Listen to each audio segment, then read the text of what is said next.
모든 교양은 남 얘기죠. 안 물어봐도 알려준 남 얘기 아날람 116회 시작하겠습니다.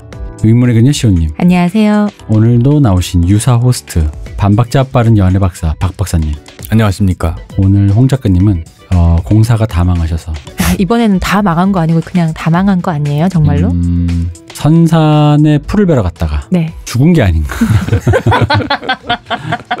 인조잔디 운운하다가 거기 묻혔구나. 선인들에게 인조잔디 운운하다가 머리털을 다 뽑히셨군요. 그래서 지금 네 머리에 인조잔디를 심어주마. 벌초하고 삽질도 한 거 아니야? 자기 몇 자리? 약간 지금 그렇게 됐습니다. 그래서 사실 왜냐면 이게 우리가 사실 그 주말은 좀 쉬고 녹음을 하는 날짜를 월요일은 힘들고 뭐 화요일은 또 이래서 안 되고 막 이렇게 뭐 하다 보니까 목요일로 했거든요. 근데 목요일 했는데 요즘에 뭔가 자꾸 겹치는 일이 많아가지고. 그쵸. 우리 예전에 한번 월요일에 녹음한 적이 있었잖아요. 한참. 힘들었지. 진짜 너무 힘들었어요. 그때. 한 주가 힘들었어요. 그러니까. 그래서 했는데 어쨌든 그랬습니다. 그래서 오늘 홍 작가님이 헨리 8세 얘기를 하려고 실컷 바람 잡아놓고 잠깐 어디 갔어요. 태무진도 바람 잡고 가고 헨리 뭐 이 사람 이렇게 바람잡이야? 빵꾸 맞는 이게 몇 개야. 딴지일보의 그 초한쟁패도 빨리 마무리하시고 했으면 좋겠습니다. 어쨌든 홍 작가님은 오늘 안 계시니까. 네, 어쨌든 잘 돼서 바쁘신 거니까 맞아요. 좋은 일입니다. 이거는. 그렇습니다. 네, 주중에 바쁘다는 건 좋은 일이죠. 원래 저희가 주중에 바쁘기 힘든 삶을 살다가 보니까. 눈물이. 시작부터 뼈 때리고 그러셔. 죄송합니다. 무심코 던진 백폭에 또.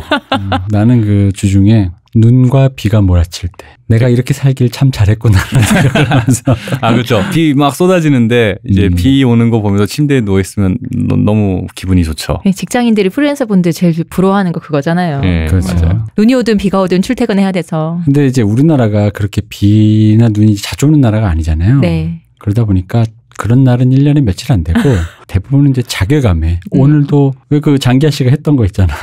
별일 없었나? 아니 눈을 떴더니 이미 해가 지고 있고 커피 싸구려 커피 거기 그 가사처럼 왜 눈을 떴더니 이미 해가 지고 있는 이 상황 뭐 이런 거. 저는 이거 쓸데없는 얘기 좀 더 해도 되죠? 네. 네. 그러니까 군대에 있을 때 네. 비가 오나 눈이 오나 근무를 나갔어야 됐어요. 저희가 경계 근무를 쓰려면 제가 바닷가에서 근무를 썼는데 그 바닷가 섹터를 배정받을 때 뺑뺑이를 돌리는 뺑뺑이라 이거 돌아가면서 하는데 아예 기암절벽인 섹터가 있고 관광지인 섹터가 있어요. 관광지 가고 싶다. 그렇죠. 가고 싶죠. 가고 싶을 것 같죠. 네. 근데 가면은 판초유를 입고 폭우를 맞으면서 근무를 투입되고 있는데 저 멀리 호텔이랑 그 횟집에서 되게 행복해 보이는 민간인들을 보고 있으면서 불쾌한 얼굴로 나오는. 네, 그거를 보면서 제가 그때 다짐을 장마철에 근무를 매일 투입하면서 판초유 냄새 엄청나잖아요. 또. 그죠. 그때 그 다짐을 나는 비 오는 날은 절대 일하지 않는 사람이 되겠다라고 다짐을 했었죠. 꿈을 이루셨네. 그렇습니다. 불쾌한 얼굴로 나오는 사람이 되면 됐지. 왜 그 꿈은 안 꾸셨어요? 그 불쾌한 얼굴로 나오지 않는 게 중요한 게 아니라 나오는 게 중요한 게 아니라 그 창 밖에서 비 오는 것을 풍경으로만 즐기는 사람이 되겠다. 저것은 풍경이다. 나와 상관없는. 그 꿈을 이루셨네요, 진짜. 그렇죠. 꿈은 이뤘고 가난해졌죠. 뭔들 했으면 됐다. 보통은 꿈도 못 이루고 가난해요. 어쨌든 뭐라도 됐으니까 다행이네요. 그럼요. 네. 꿈을 이뤘더니 가난해졌다. 꿈을 못 이뤄도 가난하다니까. 어차피 가난하고 꿈이라도 이뤄야 그럼요. 한다. 그렇습니다. 여러분 돈과 상관없는 꿈을 이루십시오. 네. 가난 내 거야. 제 것도 좀 가져가 주세요. 저는 이룰 수 있어요. 못 잃지 않을 거예요. 저는 저번 주에 네. 프로듀스 마지막 편을 보고 펑펑 울다가. 아니 저는 못 봤거든요. 그때 당일 약속이 있어서 아직도 못 봤고 이제 결과만 봤는데 이건 너무 짠듯한. 그러니까 위아더월드가 돼버려서 이게 내가 PD였으면 정말 무릎을 쳤을 만큼 거의 완벽한 각본에, 그러니까 제가 왜 멤버들 누가 어쩌고저쩌고 떠나서 그 프로그램 자체의 퀄리티가 재밌다 그랬잖아요. 네. 좋다고. 마지막까지 그래 버렸어요. 특히 스타는 아무나 하는 게 아니더라고, 확실히. 왜요? 스타는 타고나는 거예요. 그러니까 이게 거기 2등한 친구가 사쿠라라는 친구가 있는데 그 친구가 깜짝으로 그 할머니랑 어머니가 오셨대요. 근데 이제 그날 소감에. 일본에서? 근데 소감에 이제 2등 돼서. 네. 지금 생각나는 사람이 있으면 그분한테 충분히 말씀하셔도 좋습니다라고 했는데. 그럼 보통 우린 정신도 없고 막 2등입니다 막 하고 막 정신 없잖아. 그럼 부모님 얘기하죠. 그렇지, 부모님 얘기하지. 근데 얘기하는데 갑자기 한 연습생 이름을 탁 부르는 거야. 이제 그 왜 이 프로듀스는 한 자리 맨 마지막을 왜 미국처럼 12명 뽑는데 12등부터 1등까지 뽑는 게 아니라 맨 마지막 꼴등은 발표를 하는 게 아니고 꼴등은 맨 마지막에 부르잖아요. 악랄하다. 네, 11등부터 1등까지 다 부르고 12등 한 자리 거기를 맨 마지막에 부르잖아요. 잔인하게. 근데 그 잔인한 한 자리를 놔두고 있을 때 그 어떤 한 연습생 이름을 부르면서 울면서 그 연습생이 앞에 남아 있었거든. 네. 걔가 될지 안 될지도 모르는데 안 뽑힌 사람 중에 한 명이었는데 꼭 같이 데뷔하자. 그랬는데 걔가 됐어. 오, 세상에. 그래가지고 나 보다가 좀 울었어. 왜냐면 그 된 연습생이 그 태연이라고. 네. 박 박사가 저는 그 친구의 서바이벌을 벌써 3번째 본 거 아닙니까? 그렇죠. K-pop 스타에서 보고 16에서 보고 프로듀스 48에서 봤으니까 그 친구 참 안 됐죠. 그 친구가 실력, 그러니까 춤 제일 잘 춰. 노래도 잘해. 몸매도 좋아. 단 하나 걸그룹에 어울리는 화려한 비주얼은 아니야. 외모가. 근데 본인도 그걸 알아. 그 자신감이 좀 없어 그래가지고. 근데 사실 그렇잖아. 못생기거나 이런 걸 떠나서 왜 자신감 없는 게 오히려 더 맞아요. 마이너스잖아. 맞아. 그래서 이 친구는 되려면 실력은 이미 됐고 어떤 서사가 있어야 되는데 그 서사가 없는 거야. 그냥 단순히 실력 좋지만 약간 불운했다는 서사가 되긴 좀 그렇잖아. 여러 번 도전했는데 아직 안 됐다 정도밖에 없는 거죠. 근데 그걸 생방송에서 일본에서 사쿠라 씨가 만들어준 거예요? 연습생이 만들어버린 거야. 그거를 현장에서. 그러니까 왜냐면 그 친구가 그날 그러니까 물론 그 사쿠라의 그 발언 때문에 뭐 표가 갑자기 올라와서 얘가 된 건 아니지만 그렇죠. 이미 뽑혀진 상태니까. 상태인데. 근데 문제는 그거죠. 그러니까 이 친구가 그룹이 됐을 때 이 친구만 분명히 안 어울린다고 엄청난 안티가 양상됐을 거라고. 구멍이라고. 우리 옛날 소녀시대 때 효연 생각해봐요. 효탕화면이라고. 효탕화면이라는 게 무슨 뜻인지 알아요? 이것도 저는 들었잖아요. 예전에. 10년이 지났으니까 이제서야 할 수 있는 말이지. 그러니까. 효연 씨 못생겼다고 효래기라고 부르고 막 그랬지 않았어요? 효래기보다 효탕하면 더 악랄하잖아. 그건 진짜. 예쁜 멤버 캡처를 하고 싶은데 캡처를 하려는 순간 다 효연 얼굴이 걸린다. 그래서 효탕화면, 바탕화면이라고. 못됐어 진짜. 그랬는데 이제 그게 서사가 있으니까 이 그룹에서 이제 그 친구의 연습생의 지분이랄까? 이제 그게 생기는 거지. 그래서 참 다행이다라는 생각했어. 왜냐면 사실 3번이나 보면서 좀 어떻게 좀 안 되나? 막 했는데 드디어. 근데 이게 참 뭐라 해야 되지? 호불호와 상관없이 3번 떨어지는 걸 사람들이 다 보고 있을 만큼 사람들이 이렇게 마음이 모질지가 못해요. 사실은. 그게 사실은 서바이벌 보는 맛이라는 게 그런 거기도 하고. 그러니까 그런 친구들을 살려준다고 하면 말이 좀 이상한가? 그치. 그러니까 그런 친구들을 올린다라고 하는 게 사실은 서바이벌 할 때의 서바이벌 하는 맛이거든요. 이게 서바이벌 프로를 하는 맛. 그러니까 그런 면에서 되게 적절한 멤버가 적절한 방식으로 승차를 하게 된 거죠. 다시 돌려보면서 네. 여러 번 많이 울었습니다. 주말에 이렇게 나도 내가 그렇게 눈물이 많은 줄 몰랐어. 왜? 전에부터 벌써 눈물 많아졌다고 늙어서. 그 장면이 계속 보는데 계속 눈물이 나더라고. 저는 아직 안 봐서. 이거 보시면 압니다. 네, 알겠습니다. 그래서 여러분에게도 이거 안 보신 분들도 한 번쯤 그 보시면 감동의 눈물을 간만에 그 아름답고 참혹해서 눈물 나는 거 있잖아. 뭐 그런 거를 한번 그랬습니다. 어쨌든 오늘은 네. 저희가 홍 박사를 저기 그 여수동 분당의 여수동에 가면 홍 박사 생곡이라는 집이 있습니다. 이거 이거 광고인가요? 홍 작가가 없어서 나중에 하려고 쟁여둔 에피소드를 또 하나 풀게 됐습니다. 홍 작가님 의문의 박사행. 오늘도 제가 좋아하는 네. 누나들 얘기. 좋다. 그렇습니다. 여성 얘기입니다. 역사와 철학이 아닌 누나 얘기. 음악 얘기입니다. 저희는 일단 광고 듣고 오겠습니다. 지금 티스템 두피 클렌저와 두피 에센스를 검색해보세요. 과학이 당신의 모발에게 주는 선물, 티스템입니다. 저희는 호텔스닷컴과 국내 최고의 프로모션을 진행하고 있습니다. 국민카드, 마스터카드, 농협카드 다 됩니다. 네. 어디 자려고 한다. 자야겠다. 안 자더라도 묵어야겠다.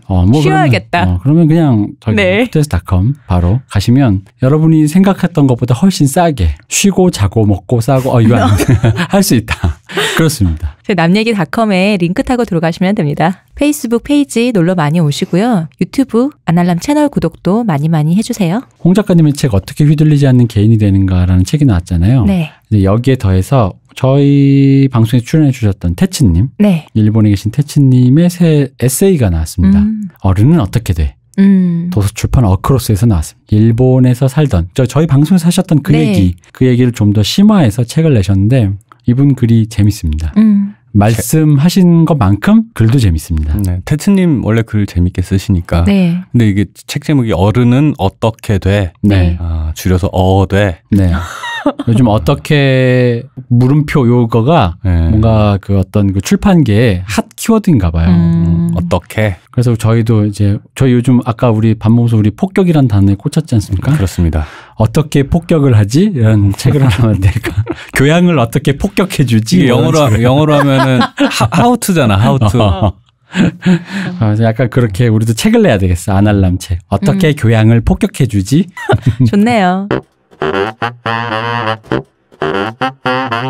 자, 오늘도 누나들 얘기입니다. 네. 지난 불행 배틀 때는 그분들 사실 거의 순도 100% 삶이 거의 불행으로 이루어졌기 때문에 그래서 불행 배틀이라는 걸 했는데 오늘은 순도 100%의 불행이라기보단 조금 약간 억울한 그냥 나는 그냥 산다고 살았는데 사람들이 갑자기 나를 보고 뭐 이상한 여자네라든지 뭐 그런 식으로 이제 사람을 이렇게 프레임을 씌워버리는 그런 누나들. 본의 아니게 욕을 많이 먹으신. 네, 그래서 속칭 쌍년 특집. 네. 세상으로부터 쌍년이라는 소리를 듣지만 난 누나들을 좋아하다 보니까 과연 이 누나들이 정말 쌍년인가 한번 디비보겠다. 네. 네, 그렇습니다. 이게 쌍년이 방송에 그대로 나갈지 모르겠는데 이게 영어랑 그냥 비치잖아요. 그렇죠, 비치죠. 비치. 근데 보면은 이제 그 예를 들어서 여자 가수 캐릭터 같은 거 얘기할 때 왜 미국 가수들은 주로 이렇게 비치 캐릭터라는 말을 그냥 쓰잖아요. 네. 그리고 또 뭐 이렇게 한국 그런 문화에 익숙하신 그 가수 한국 그 연예계 팬들이 그 예를 들어서 어떤 가수한테 그런 비치미 이제 아름다울 미자서 비치미가 흐른다 뭐 이런 식의 표현을 하는데 이걸 쌍년미라고 하면은 되게 나쁜 말. 원래 나쁜 말이에요. 아니 그게 그러니까 그쪽은 밈화가 된 거, 밈화가 된 그러니까. 거고 이건 진짜 욕인 거지. 그러니까 이 밈화가 되기 힘든. 한국에서는 그런 걸 보통 그냥 센 여자 캐릭 정도로 그러니까. 쓰잖아요. 그냥 말을 쓸 때. 나쁜 여자. 근데 사실 오늘 말씀드린 쌍년들은 센 누나도 있지만 억울한 누나도 있다는 거죠. 그러니까 쌍년이라는 게 몹쓸 여자에 가깝다라는 느낌도 좀 있다 보니까 그러니까 왜냐면 쌍년이라고 말해놓고 센 여자다라고 하면 그럴 수 있다라고 왜 그냥 그런 이미지만 있는 게 아니라 그쵸? 쌍년에는 사실 몹쓸 여자, 못돼 먹은 사람, 어떤 그런 교활한 뭐 이런 여러 가지 뭐 이런 인간성의 문제가 있는. 그렇죠. 그래서 어쨌든 그렇습니다. 이 오늘 나오는 분들은 뭐라고 해야 될까? 그 서구 음악씬에 등장하시는 분들이고 이 백인들이 철진한 백인들이 기타 리프 몇 개 아이디어 하나 가지고 세상을 호령하던 그런 시절의 얘기입니다. 네. 그렇게 되게 좋은 시절이었네요. 그럼요. 네. BTS가 세상을 점령한 이때 우리는 백인 얘기한다. 철진한 얘기한다 우리. 그래서 일단 원래는 이제 쌍년 특집을 했지만 그때 그 사랑 얘기. 네. 자, 일단 패티 보이드. 네, 이분의 이름을 듣자마자 좀 아시는 분들은 특히 올드락, 올드팝 팬들은 방금 두 분처럼 왜냐 이분은 이제 그 지난 20세기에 가장 위대한 우리 막 한국인이 좋아하는 팝송 뭐 이런 거 그렇죠. 네. 그런 그냥 말도 안 되는 그런 엄청난 노래를 쭉 나오는 노래 중에서 그거를 탄생시킨 분들과 사귄 분이고 그 노래를 탄생시키는데 일조를 하신 분이에요. 그래서 어쨌든 이분은 뭐 이제 이렇습니다. 비틀즈의 조지 해리슨의 부인이었으며 그 유명한 에릭 클랩튼의 부인이기도 했습니다. 이 두 사람이 이 여성과 관련해서 노래를 여러 가지를 만들고 네. 뭐 이렇게 싸우고 약 먹고 때리고 뭐 이런 얘기입니다. 근데 이제 이 곡들과 탄생하는데 이분들이 워낙 슈퍼스타다 보니까 네네. 이분들 중심으로 서술된 게 많아요. 그렇죠. 아무래도 남성 중심도 네, 많이 노출이 되기도 했고 그러니까 흔히 말하는 백인 남성 중심이에요. 백인 남성 슈퍼스타 중심인 거죠. 그래서 저는 이제 제가 좋아하는 이 누나들 입장에서 한번 풀어보겠습니다. 일단 패티 보이드. 본명은 파트리샤 앤 보이드. 1944년생. 어이씨, 도대체 나이가? 저희 큰아버지랑 저희 해방 전에 태어나셨어요. 내가 누나라고 불러도 되는 거야? 저희 예쁘면 누나지. 막내 고모님이랑 그 막내 고모님께서 저희 그 막내 삼촌을 키우셨죠. 이분은 1944년 3월 17일 서머셋의 톤튼이라는 곳에 태어났습니다. 이 3월 17일 찾아봤습니다. 네. 같은 생일을 공유하고 있는 네. 도요토미 히데요시. 그 차 만든 사람 있잖아요. 고트리프 다임러. 그리고 재즈 가수 넷 킹콜, SF 소설가 윌리엄 깁슨, 영화배우 커트 러셀과 장미, 가수 양파, 뮤지컬 배우 차지연 씨가 모두 이날 태어났습니다. 축하드립니다. 하지만 저에게는 3월 17일보다는 3월 20일 러블리즈 K의 생일, 미야와키 사쿠라의 생일은 19일. 그래서 미리 축하합니다. 3시 19분은 사쿠라씨, 20분은 K씨. 와! 3월 24일은 트와이스 미나의 생일입니다. 그렇군요. 24분은 미나씨입니다. 미나씨군요. 네. 근데 지금 무슨 시라고 하는 거를 한번 풀어주셔야 돼요. 저도 아까 처음 들었다 그랬잖아요. 그 이런 아이돌 멤버들 생일이 예를 들어서 시옷의 생일이 며칠이시죠? 12월 15일요. 12월 15일이다. 그러면은 12시 15분이 시옷씨인 거죠. 시옷씨. 여러분 기억하세요? 12시 15분이 되면 12시 15분마다 시옷씨. 시옷이 너무 많다. 거꾸로 해도 시옷씨? 똑바로 해도 시옷씨? 좋네. 시옷씨 12시 15분. 그렇습니다. 기억하세요. 어쨌든 그렇습니다. 아날람을 들으시는 분들이만 그 게시판에다가 쓸데없는 말 쓰지 마시고 12시 15분에 시옷씨. 그럼 우리가 12시에 주로 업로드하니까 잠깐 들으시다가 15분에 시옷씨 이렇게 딱 댓글 달아주시면 좋겠습니다. 그렇군요. 어쨌든 이런 문화가 있어서 잠시 한번 해봤습니다. 그렇습니다. 생일 한번 찾아봤어요. 이분이 아버지가 공군이었대요. 그러니까 이제 군인은 여기저기 이사 다니잖아요. 그러니까 여기저기 이사 다녔는데 형제가 6명이 더 있는데 다복하셨네요. 배다는 형제가 4명이에요. 근데 이제 뭐 특별하게 뭐 가정이 불우하거나 불화가 있었다 이런 얘기가 없는 걸로 봐서는 그냥 흔하게 아버지가 이혼 재혼 반복하면서 그냥 이제 형제가 생긴 거다 뭐 정도로 이제 묘사되는 것 같아요. 네. 이제 이분이 뭐 별다른 게 없어요. 어릴 때는 그냥 예쁜 애였다. 예뻐요. 사진 보면 진짜 너무 예뻐요. 그렇죠. 네. 그래서 청소년기에 어디서 이제 일을 하기 시작해. 런던으로 이사한 다음에 그 유명한 요 브랜드 알지 않습니까? 그럼요. 엘리자베스 아덴. 그 엘리자베스 아덴의 그 살롱에서 이 샴푸 해주는 아무래도 미용사가 되려고 했었던 것 같아요. 기본 이제 그 스텝분이셨다. 그죠? 스텝이죠. 원래 시작을 샴푸 이런 네. 걸로 하니까. 근데 이제 이게 워낙 예쁘니까 그 엘리자베스 아덴 아무래도 그 엘리자베스 아덴이라는 살롱 자체가 아무래도 조금 유명한 더 유명한 살롱이었을 거 곳이니까. 아니에요. 거기에 오시는 분 중에 잡지사 일을 하던 사람이 너 뭐 이 모델 한번 해봐라. 수려하니까.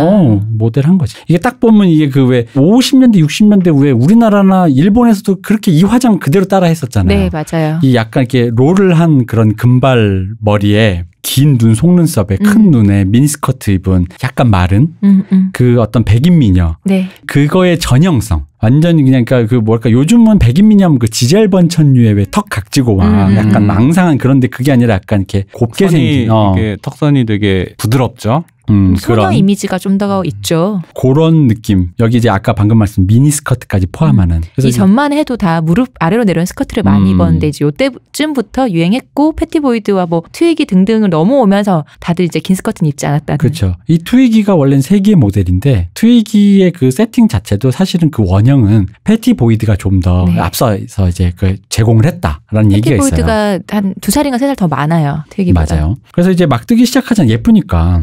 엄청 예쁘죠. 그러면은 여기저기서 이제 막 사람들이 이렇게 막 콜을 하고 보그 막 뭐 무슨 우리가 알고 있는 그런 수많은 잡지들의 사진을 찍다 보니까 영국 여자의 어떤 미를 대표하는 뭐 마치 우리 한때 전성기 한국 여자 김태희 뭐 이런 거 있잖아요. 뭐 그런 것처럼 우리 요때 치면 우리는 장미 선생님 정도? 장미 선생님. 그러니까 이제 이 모델 일을 잘 하다가 그 CF를 찍던 감독님이 계세요. 리차드 레스터라고. 주로 이제 코미디에 능하신 분이에요. 슈퍼맨 2, 3 막 찍으시고 저희 비틀즈 영화를 주로 많이 만들었어요. 이분이. 비틀즈의 그 수많은 괴작들. 그렇죠. 많이 뭐라 해야 되지? 예를 들면 아이유가 가수지만 배우도 하는데 나의 아저씨 같이 약간 그러니까 어쨌든 진지한 드라마를 찍는데 그게 아니라 비틀즈의 영화들은 대부분 비틀즈의 아이돌 시절, 비틀즈의 어떤 그런 그냥 비틀즈를 보기 위해서 비틀즈가 나와서 좋은 영화죠. 뭘 해도 상관없다. 비틀즈가 나와서 재밌다. 그 이런저런 나름 그런 실험을 해요. 시각적인 실험이랄까 그죠? 이런저런 효과들을 많이 넣어요. 그런 거 위주로 돌아가. 그 영상물이라고 하는 게 오히려 맞는 말 아닌가 싶어요. 그러게 뭐 시나리오와 서사 이런 거라기보다는. 네, 그렇죠. 그러니까 딱히 중요하지 않으니까 그게 어차피 그렇죠. 비틀즈가 나오는데. 저희 아이돌 방송 때 늘 얘기하지 않습니까? 그건 수요는 존재하니까 괜찮다. 뭐라도 공급해주면 된다. 그럼요. 그래서 이분의 헬프. 존 레넌의 전쟁 대작전. 웃지 마세요. 이거 반전 영화입니다. 대작전이라서. 어쨌든 근데 코미디가 특이해요. 그래서 슈퍼맨 2, 3 봐도 그 약간 그 슈퍼맨 1이 약간 진지하잖아요. 그렇죠. 되게 진지한 성장물이죠. 그죠? 되게 진중한 드라마죠, 생각보다. 근데 그거를 왜 그 클라크와 그 로이스의 그 약간의 코미디물 그리고 이 사람의 성격 그 클라크의 그 소심한 성격과 반전 슈퍼맨 요거를 이용한 안경만 벗으면 나오는 반전미. 그 코미디 요런 거를 되게 잘 만드신 분인데 어쨌든 이분이 이제 하드 데이즈 나잇에 캐스팅을 해요. 그 영화예요. 네, 비틀즈의 비틀즈 영화죠 영화. 또. 여기서 이제 비틀즈를 만났는데 조지 해리슨은 이제 썸을 타는 사이가 됩니다. 그럼 당연히 이제 조지 해리슨 썸을 타고 이제 조지 해리슨은 이제 애인 사이가 되니까 비틀즈 팬들이 싫어할 거 아닙니까? 근데 이제 이게 웃긴 게 당대 최고의 아이돌 스타와 당대 최고의 그 영국을 대표하는 어떤 그 미의 상징인 모델이 이제 사귀는 거예요. 그러니까 트렌드를 선도한다라는 지위에서 보면 1세계 거의 탑인 거예요. 이때 이제 이게 상징적인데 요때 이제 분위기를 잠깐 네. 설명을 해드려야 돼요. 영국의 분위기, 스윙 60s, 스윙잉 60s라고 해서 60년대 중후반의 영국의 청년 문화인데 일단 요거 이전에 50년대 비트족부터 설명해야 돼요. 네. 비트족이 뭐냐? 미국에서 시작했는데 이게 그러니까 그겁니다. 전후에 미국이 경제 성장 엄청 하잖아요. 네. 그래가지고 막 뭐 웬만한 집에 다 가전제품 있고 이제 막 하니까 경제적 풍요가 꽃을 피우면 청년 문화가 꽃을 피운단 말이에요. 왜냐면 애들이 교육도 좀 받고 당장 저희 공장 가지 않아도 되고 하니까. 네. 그럼 이제 이런 애들이 시간도 많고 교육도 받고 하다 보면 뭐가 됩니까? 생각이 많아지죠. 생각이 많아지죠. 네. 그럼 당연히 주류의 기성세대를 거부합니다. 네. 당연한 겁니다. 그 당연하게도 어떤 그런 이대로 졸업하면 결국 샐러리맨이 되는 그치. 건가라는 그런 식의 배부른 소리 하는데. 사회의 부품이 되는 그런 획일화된 가치관에 그렇죠. 이제 먹고 사는 고민을 안 하니까 자의식이 비대해지면서 그럼요. 이제 어른들 표현대로 쓸데없는 고민하고 앉아 있는 거죠. 그렇죠. 네. 그래서 저항한다 이거죠. 그런 사회의 부품이 되고 싶지 않아요. 획일화된 라이프 사이클 싫어요. 이런 젊은이들이 있었어요. 이 사람들이 근데 풍요롭다 보니까 그 사람들이 누리는 문화적인 패션 문화 이런 게 있었는데 자동차, 재즈 뭐 이런 거. 이제 그 사람들이 비트족이었어요. 근데 요 비트족의 요 문화가 유럽은 이제 조금 전후니까 네. 그렇죠. 막 이제 막 뒤늦게 이제 다시 그 미국 따라서 경제 성장이 되니까 요 문화가 이제 그 유럽으로 흡수돼서 유럽의 이제 그 스윙잉이라는 요런 모드족 이런 사람들이 된 거죠. 모드족은 이제 모더니스트. 약자죠. 재즈 듣는 애들. 네. 재즈 듣는 모더니스트. 그러니까 뭐 이런 그런 겁니다. 분위기가 그때가 워낙 이렇게 그 전후에 풍요롭게 뭐가 이렇게 터져 나오던 시 우리나라에 얘가 적절히 진 않겠지만 우리나라로 지금 8, 90년대 같은 청년 그죠? 문화가 이제 이렇게 폭발하듯이 튀어나오던 시절이어서 그때 당시 분위기라는 거가 묘사된 영화들이 되게 많은데 가깝게는 저기 누구야 그분 누구십니까? 그 저거 누구야? 파리에서의 마지막 탱고 찍으셨던 베르톨루치요? 네, 베르톨루치의 그 근작. 아 그거 그 영화 뭐야? 영화가 뭐 이래? 그 쌍둥이 자매랑 쌍둥이 자매랑 미국에서 온 청년이랑 그 68혁명 가운데 둘이 시네마테크만 다니는 그 몽상가. 그래 몽상가들.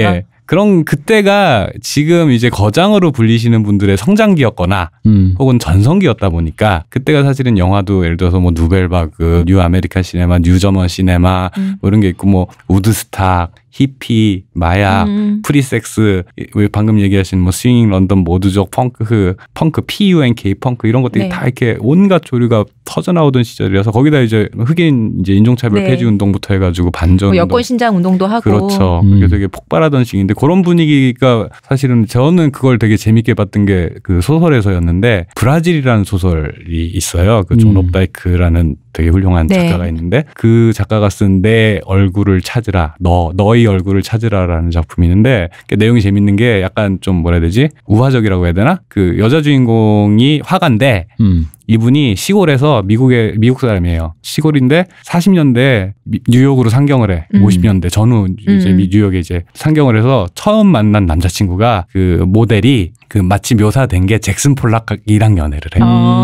그리고 잭슨 폴락이 죽은 후에 그 다음 연애한 남자가 앤디 워홀로 보이는 남자야. 세상에. 이 연기 뭐지? 그리고 나서 헤어지고 나서 그 사람들의 그림을 수집하는 재벌이랑 연애를 해. 그래가지고 그 소설상에서 뭐라 그러냐. 진품인자인지 네. 내가 판별해준다. 그래서 평론가들이 그 소설을 얘기해요. 그 소설에서 뭐라고 그 비아냥되냐면 예를 들어서 그 재벌 이름이 이동규다라고 하면은 이동규의 마지막 수집품은 예를 들어 그 여자 이름이 시옷이었다. 그러니까 미술품을 수집하다 하다 못해서.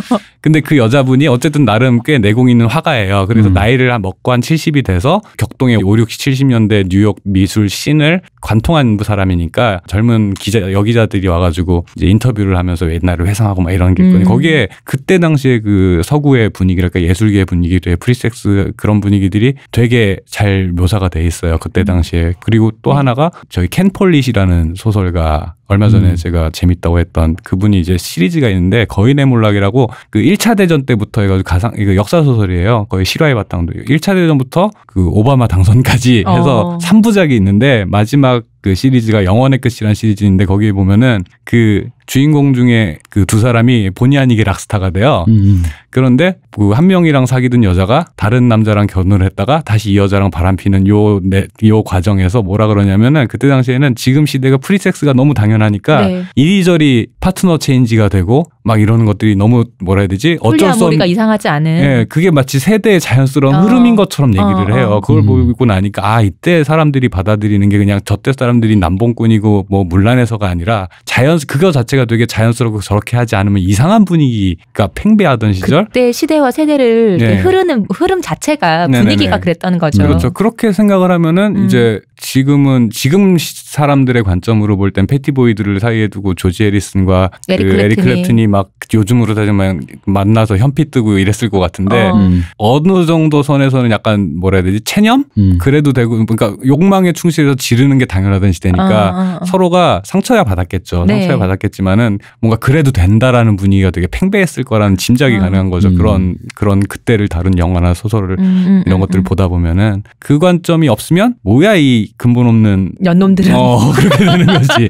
어떤 그 사상적 조류의 흐름에서 온 거는 맞는데 네. 근본 없어 보이는 것도 사실입니다. 네, 그것도 그러니까 사실이죠. 그런 기존 질서를 파괴한다고 하다 보니까 그렇죠? 네. 파괴하지 않아도 되는 것까지 파괴해서 맞아요. 서로에게 내상을 입히는 거고 맞아요. 남한테 입히는 내상이 꼭 자기한테도 상처가 되는 건데. 근데 사실 이럴 때 그런 기류일 때 어디까지 파괴하는지를 어떻게 알아요? 그렇죠. 본인들은 뭐 시간이 지나야 그 반대로 알 수가 없어요. 그때는. 맞아요. 근데 어쨌든 이제 요 얘기 잠깐 더 하면 경제가 풍요로워지면 문화라는 건 돈과 시간이 있는 사람이 즐기는 거잖아요. 네. 그러니까 원래는 근대 이전은 문화라는 거는 상류층 사람들이 갖고 있는 어떤 그거였다는 거죠. 즐기던 것이었지. 네. 근데 이제 경제가 풍요로워지니까 중산층이 늘고 중산층이 늘면은 자기도 상류층에서 나온 문화들을 흡수하고 그런데 그런 과정에서 이게 미국에서 건넌 힙합 문화니까 이제 좀 뭐랄까 좀 중산층으로 편입된 노동자 계층의 청소년 자제들이 네. 이 문화를 이제 적극적으로 향유한 거죠. 왜냐하면 이제 이게 물질이 일단 기본이에요. 패션과 어떤 그 음악 네. 요거 기반이니까 소비가 돼야 되니까. 그렇죠. 소비주의의 일환이거든요. 그래서 뭐 커피, 와인, 오토바이,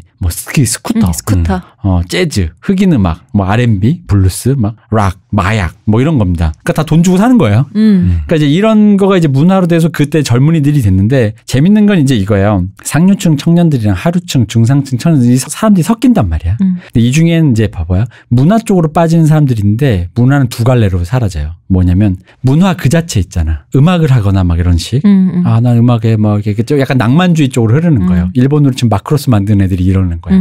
그리고 아예 학생 운동으로 가는 거야. 사회에 변혁을 해야 된다. 그럼 이제 전공투하러 가는 것처럼 그렇죠. 하는 거예요. 68 혁명이라든가. 네. 68 뭐 이런 거. 그리고 여기서 아예 강경파. 그렇게 하다 보니까 이게 뭔가 나의 파일을 지켜야만 될 것만 같고 뭔가 조금 더 이렇게 막 이런 애들은 이제 주로 이제 스킨헤드나 네. 약간 이게 그러다가 이제 약간 우익 쪽으로까지 빠져가는 그렇죠. 폭력적인 그런 사람이 됩니다. 어쨌든 전후 1세기 풍요로움 속에서 세계 트렌드를 선도한 영국 한복판에서 그 한복판의 젊은이들의 아이콘끼리 사랑을 하는 거예요. 그렇죠. 한복판끼리 만나서. 네, 바로 요때. 이때 이제 비틀즈가 얼마나 대단했냐, 뭐 사실 비틀즈 대단하다 알고 있잖아요. 네. 알고 있지만 그러니까 얼마나 대단했는지를 수치로 한번 얘기해보자 이거지. 우리가 이제 아이돌 때 얘기처럼 수치로 네. 얘기해보자 이거지. 이 64년 당시 비틀즈의 위상을 설명하려면 지금도 그 기록이 있어요. 홈페이지 가시면 돼요. 빌보드 홈페이지. 64년 4월 4일자를 클릭해 보시면 싱글 차트 100위에 비틀즈 곡이 12개예요. 근데 그 중에 5개가 1위부터 5위야. 줄 세우기. 줄 세우기. 줄 세우기. 근데 그 줄 세우기가 멜론 12시 땅이 아니라 미국 한복판에 계속 그렇죠. 쭉. 비틀즈가 1위부터 5위까지 비틀즈고. 이때 싱글 차트면 싱글이 팔린 숫자인데. 네. 이건 물리적으로 팔린 그렇죠. 어마어마한 지금처럼 뭐 음원을 하는 게 아니니까. 거기다 앨범 차트 옆으로 네. 갔던 앨범 차트 1, 2위가 비틀즈 앨범. 또 줄 세우기. 또 줄 세우기. 위에서부터 우리는 줄 세운다. 그렇죠. 그러니까 이제 이렇게 이때 이제 비틀즈가 성공적으로 자리 잡고 브리티시 인베이전이라고 네. 브리티시의 폭격. 영국 침공. 영국 침공. 그래서 영국 출신 밴드들이 미국 대중문화에 이제 막 이렇게 막 오게 되는 거예요. 한류처럼 영류지 영류. 그렇죠. 영류. 근데 이때는 이제 이 밴드들이 좀 지금이야 롤링스톤즈, 뭐 더후, 뭐 비틀즈 뭐 이러면서 뭐 대단한 사람이다 하지만 이때는 그냥 아이돌이었단 말이에요. 근데 이제 아이돌로 한창 활동을 하면 우리나라 아이돌도 그렇고 누구나 다 그렇지만 현자 타임을 겪게 돼요. 그렇죠. 그때 그 예를 들어서 왜 유명한 영상 왜 비틀즈가 공항에서 내려서 I wanna hold your hand을 딱 부르는 때 그 마치 한 곡처럼 까 소리야 이렇게 세트가 그때 사실 완벽한 아이돌이었거든요. 네.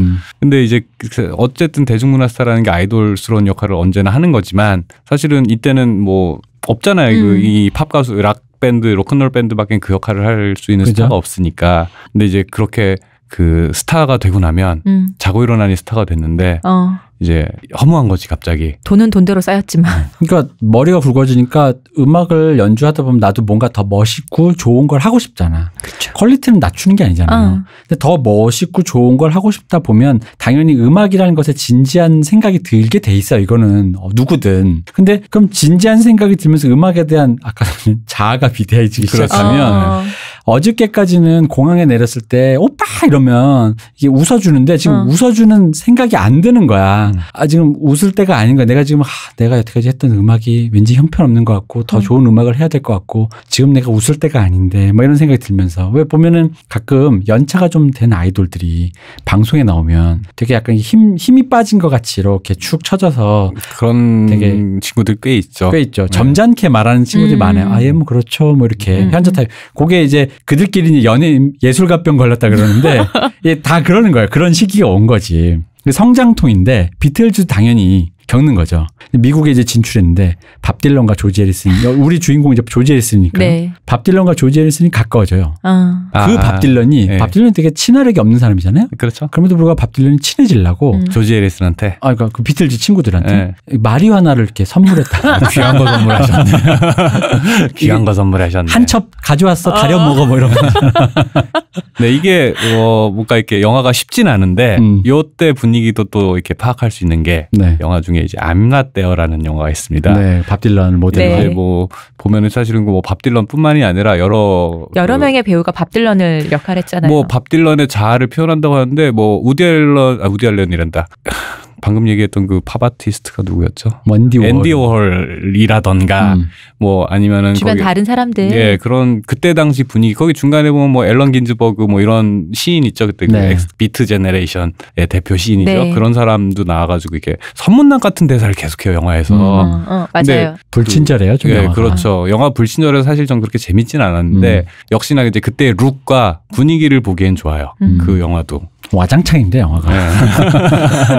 너무 관념적인 접근을 했어요 영화가. 이 당시 분위기가 그냥 와장창이에요. 그래가지고 왜 그 유명한 일화 했잖아요. 그 왜 저기 우디 앨런이랬는데 자꾸 밥 딜런이 네. 밥 딜런이 왜 일렉 기타 들고 나왔을 때 막 사람들이 야유하고 이랬대잖아요. 그걸 갖다가 저기 누구야 크리스천 베일이 연기하거든요. 그런 장면들이나 이런 분위기 파악하는 건 되게 괜찮아요. 참 밥 딜런 얘기는 제가 최근에 보고 있는 미국 60년대 배경의 미국 드라마를 보고 있는데 거기서 이제 나오는 굉장히 인물 중에서 한 분이 밥 딜런의 공연을 보러 가려고 해요. 근데 같이 가기로 한 사람이 좀 늦게 가도 괜찮다. 밥 딜런 맨날 늦게 온다. 30분 늦게 가도 걔도 안 왔다. 이런 얘기를 해요.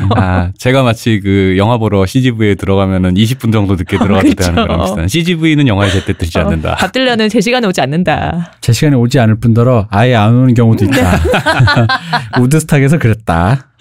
뭐 그랬습니다. 근데 어쨌든 이런 사람들과 이런 정도의 그러니까 네임 밸류의 사람과 사귀게 된 거예요. 지금 책에 나오는 정도에. 맞아요.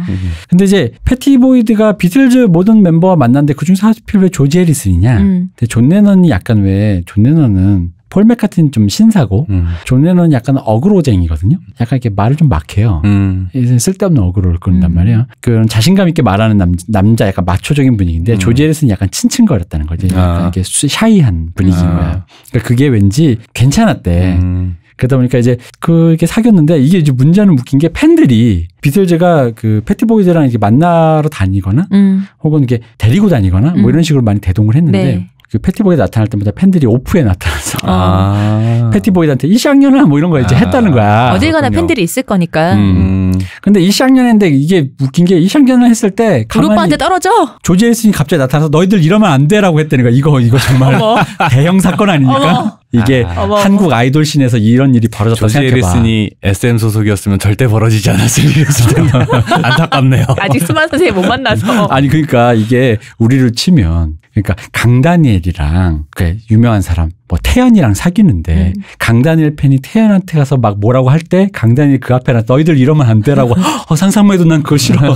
무서워. 너무 무서워. 그거 뭐야 지옥이야.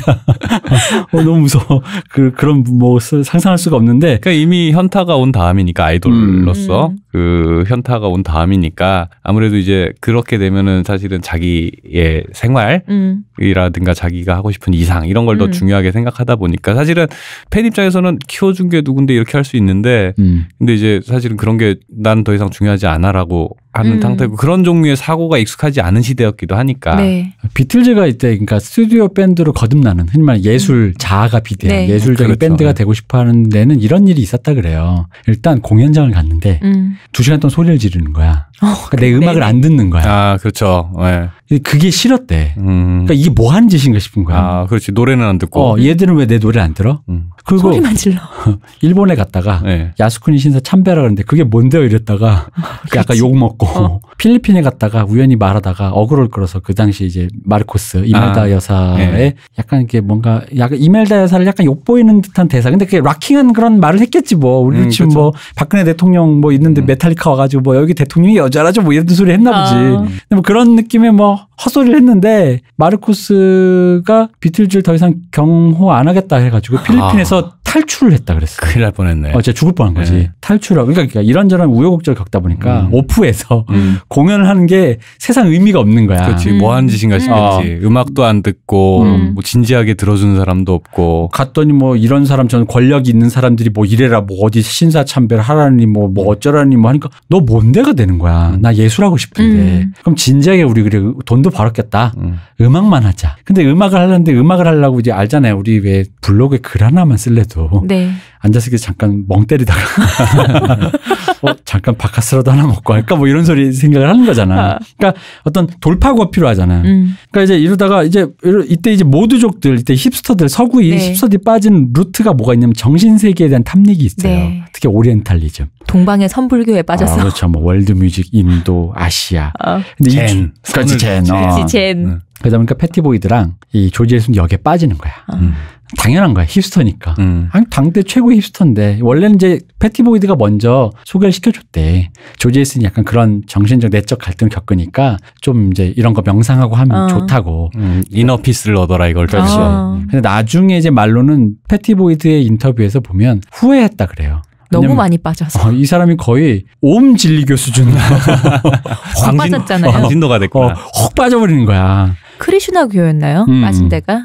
그래가지고 너무 빠져들면서 그냥 막 인도 막 하고 막 하는데 이제 어쨌든 그렇게 빠지면서 자기만의 어떤 침잠을 하는 거예요. 근데 이제 65년도에 드디어 두 장의 비틀즈 앨범이 나와요. 헬프랑 러버 소울.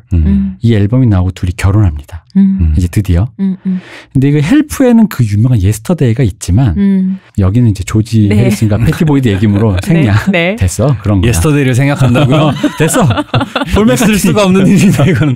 여기는 우리는 주인공 무대하는 방송. 네. 알겠습니다. 헬프라는 영화의 사운드 트랙입니다. 헬프는. 근데 여기서 이 영화 내용도 생략합니다. 왜냐? 내용 줄거리를 잠깐 말씀드리면 링고스타가 마법 반지를 가지고 있는데 생략하겠습니다. 생략.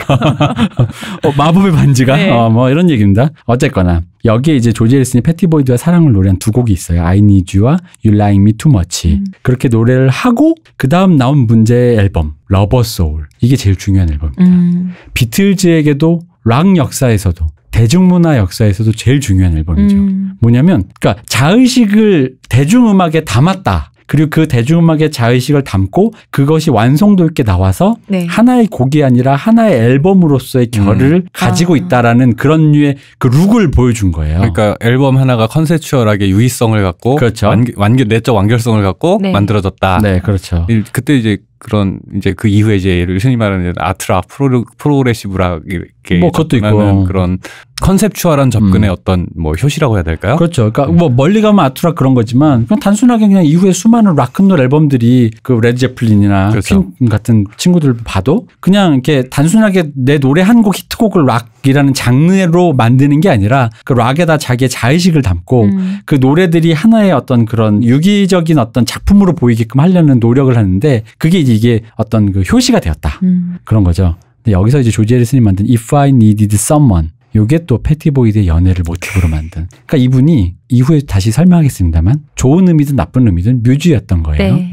여기에 이제 수록된 그 유명한 노래 있잖아요. 노르웨이의 숲. 네. 딴따라라란 따라라라. 이거 잘 들어보면 요게 기타가 아니라 시타라고. 그렇죠. 시타 플레이어. 인도 악기입니다. 네. 인도 악기고 노르웨이의 숲 이제 또 하루키의 상실의 시대라는 제목으로 나오게 된.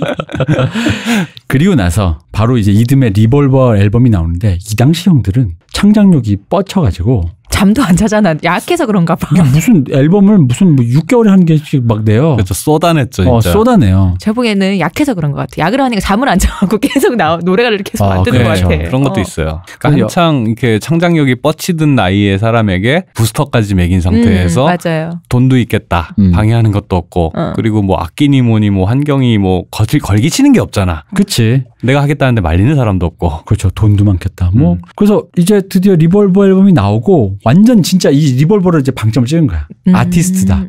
난 이제 아이돌이 아니다. 조지 해리슨이 아니 이제 비틀즈 자체가 아티스트다. 근데 이제 여기서 이걸로 이제 66년에 거의 이제 마지막 투어를 하고 완전하게 스튜디오 밴드가 되는 거예요. 그래서 그러고 나서 이제 이 투어가 끝났으니까 좀 시간이 남을 거예요. 스튜디오 밴드도 먼저 66년 이후에는 투어를 아예 안 했나요? 안 했어요. 한 번도? 안 했어요. 아, 그렇구나. 스튜디오 밴드도 먼저 다시 한번 설명해 주세요. 스튜디오 밴드라는 건 이제 스튜디오에만 이렇게 들어가서 앨범만 내겠다. 공연 안 하겠다. 근데 왜냐면은 하고 싶은 음향 효과라든가 대편성이라든가 여러 가지 뭐 오케스트레이션을 부른다든가 어떤 음악가 야심이 있잖아요. 근데 그게 사실 공연을 다니면 투어를 다니면 다 갖춰주지 못하죠. 그죠. 경제성의 원칙으로 100명씩 어떻게 데리고 다녀요. 그잖아요. 근데 앨범으로는 딱 한 번 하면 되잖아요. 녹음하면 되니까. 그래서 이제 그런 퀄리티에 집착하는 게 되는 거죠. 어차피 라이브로 해봤자 내가 원하는 효과들 다 구현 못하니까. 내가 원하는 반응도 안 나오고.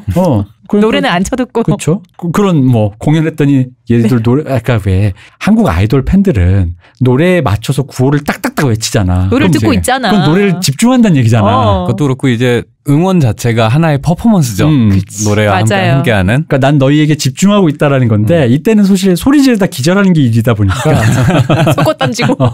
그게 약간 문화가 같은 소리 지르는 거긴 한데요. 문화가 좀 달랐어요. 공연을 보는 게. 근데 사실 그러는 팬들도 우리 전 세계에서 역사상 21세기의 한국인 말고는 그렇게 하는 건 없어요. 사실 그래. 그건 그렇다. 그래서 조지 해리슨이나 존 레논이 지금 한국에 태어났으면 팬들의 응원을 감안한 작곡을 아주 위대한 곡을 하나 만들어냈겠지. 그렇지. 갑자기 박진영 씨처럼요? 박진영 씨가 한 거는 조금 아쉽고 뭔가 위대한 무언가 나올 것 같아. 내 생각에. 딴 얘기인데. 네. 비틀즈의 그 마지막 후기에 나온 앨범 더 롱 앤 와인딩이라는 노래가 있잖아요. 갑자기 그 노래가 아이돌로 사는 게 얼마나 험난한지를 보여준 것만 같은 엔솔로지 같은 노래네요. 나는 기분이 갑자기 듭니다. 그렇죠. 롱 앤 와인딩 로드. 어쨌든 둘이 이제 그래서 인도로 여행을 가요. 거기서 라비 샹카를 만나요. 이분은 그 유명한 지금은 Waiting for 맞나? 맞아요. 노라 존스 아빠입니다. 인도 분인데 어쨌든 노라 존스의 아버지세요. 그 아까 말했던 그 인도 전통악기 시타, 네. 기타와 비슷한 악기인데 이 시타의 명인이에요. 이분이 그 서구의 그 위대한 뮤지션들과 협연한 게 많잖아요. 뭐 존 맥러플린이라는 뭐 많습니다. 어쨌든 라비 샹카랑 만나면서 막 우상으로 섬기고 인도 문화에 더 본격적으로 그 인도 문화에 빠진 그 존 맥러플린의 한국 공연을 제가 보러 갔었는데요. 네. 저 보충 수업 듣는 기분이었어요. 그러니까 2시간 공연을 하는데 제가 1시간 반 정도를 조는데 제가 거의 되게 앞자리였거든요. 네. 공연인데? 맥러플린 선생님이 저 볼까봐 눈을 안 감은 척 하면서 공연을 보는 건 처음이어서 정말 너무 힘들었습니다. 존 맥러플린은 3기타일 때 보는 게 제일 좋았다. 그러니까 네. 그때 그 시타랑 이렇게 인도풍 앨범이 있었는데 그 앨범, 그러니까 저는 그 공연인 줄 모르고서는 그냥 존 맥러플린이다, 야, 기타 신나 이러고 갔다가 힘들었습니다. 강의. 네, 강의였죠. 그렇죠. 그래서 이제 여행 다녀서 완전 이제 종교에 귀의한 느낌이 되니까 채식주의자, 요가, 명상. 그러니까 지금 들으면 구미의 힙스터 매뉴얼을 정독한 듯한 코스로 삶을 사는 거예요. 지금은 이 전통이 이제 실리콘밸리에서 이어지고 있죠. 그렇죠. 그 브라만 좌파라고 하죠. 그래서 마리화나 LSD, 헤로인 등의 마약이 이 당시에 만연했고 그러니까 아티스트로 거듭나고자 하는 고민 속에서 인도 문화는 조지 해리슨한테 나름 어떤 그런 솔루션을 제공한 거예요. 어떤 영감을 준 거죠. 그 비틀즈의 마지막 앨범 레리피까지 꼴랑 5년밖에 안 남았어. 5년 안에 그 앨범들이 다 나온 거야. 정말 대단해요. 흔히 말하는 서전 페퍼 론리 하츠 클럽 밴드, 매지컬 미스터리 투어, 화이트 앨범, 옐로우 서브마린, 에비로드, 레디비. 이게 5년 동안 이름만 나라도 짜릿한. 그냥 이렇게 그냥 곡이 아니고 앨범이잖아요. 좀 신기해요. 근데 이제 이때 에비로드에 실린 그 유명한 Something. 네. Something이 패티 보이드에게 영감을 받아 탄생한 곡이라는 얘기가 있는데 조지 해리스는 나중에 인터뷰에서 아니다. 네. 나는 그런 거 아니다. 레이 찰스에게 대해 생각했다. 뭐 이렇게 얘기했는데 저는 거기에서 이제 일설에 가면 조지 해리슨이 부인했으니까 그 그건 루머네. 그냥 사실이 아닌데 사실 저는 그건 모른다고 봐요. 아, 그렇죠. 네. 왜냐면 이 나중에 그 후보정된 자기의 그 사실관계 네. 그래서 패티보이드는 또 안 좋게 끝났잖아요. 그러니까 그게 그 당시에 내가 패티보이드 좋아했다가 또 왠지 아닌 것 같기도 하고 뭐라고 말인지 내가 어떻게 알아. 가사 보면 아닐 수 있나? 그래서 저는 라는 생각이 들죠. 저는 사실 여기 제가 존경하는 분들이지만 그분들의 말을 모두 신뢰하는 사람은 아니기 때문에. 그리고 시적 해석 있잖아요. 님의 침묵에서 님은 진짜 님이기도 하고 패티보이기도 하고. 그렇지. 레이 찰스기도 한 거죠. 그리고 그렇게 굳이 얘기하면 가면 안 돼? 네. 조지 해리슨이 무의식적으로 그렇죠. 영감을 받은 게 패티보이드일 수도 있는 거지. 그렇죠. 어쨌든 모른다 진실은. 우리는 이런 해석법을 수능 때 다 배웠습니다. 그렇죠. 우리는 줄 쫙쫙 끊는 그렇죠. 그런 사람들이니까요. 그래서 Something은 어쨌든 알려진 바와 같이 그 패티보이드에게 영감을 받은 건 아닐 수도 있다. 네. 근데 어쨌든 Something이라는 노래가 대단한 노래잖아요. 신기한 게 이런 얘기가 있어요.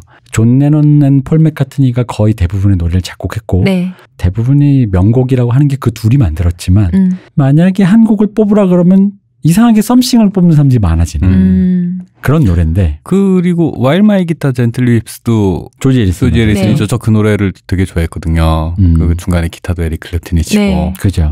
나중에 조지 해리슨이란 거 알고서는 되게 좀 놀랐던 기억이 있어요. 그분이 이제 그때 당시 에릭 클랩튼을 억지로 끌고 와가지고 너 좀 기타 좀 쳐라.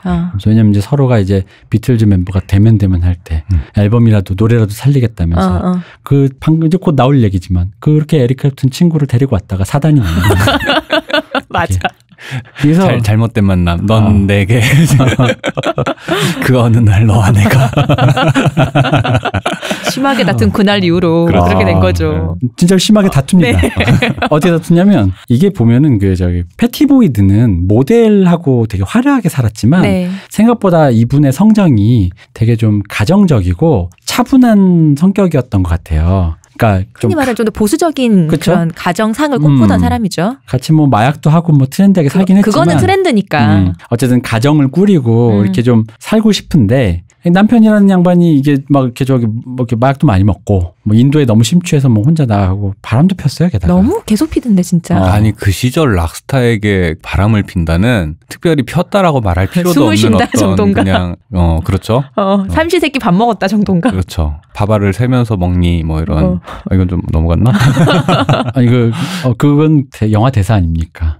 방자전에 나온 대사. 맞네. 네. 예, 그렇습니다. 아주 혐오스러운 대사지만 어떤 면을 굉장히 잘 포착한. 그 시절은 사실 그랬어요. 네. 저는 뭐 이게 남녀를 떠나서 그게 되게 자연스러운 시대였기 때문에. 그래서 그랬는데 싸우면 이게 웃긴 게 조지 해리슨이 내가 보기엔 조지 해리슨 그 생각 없었는데도 패티 보이드가 불임이에요.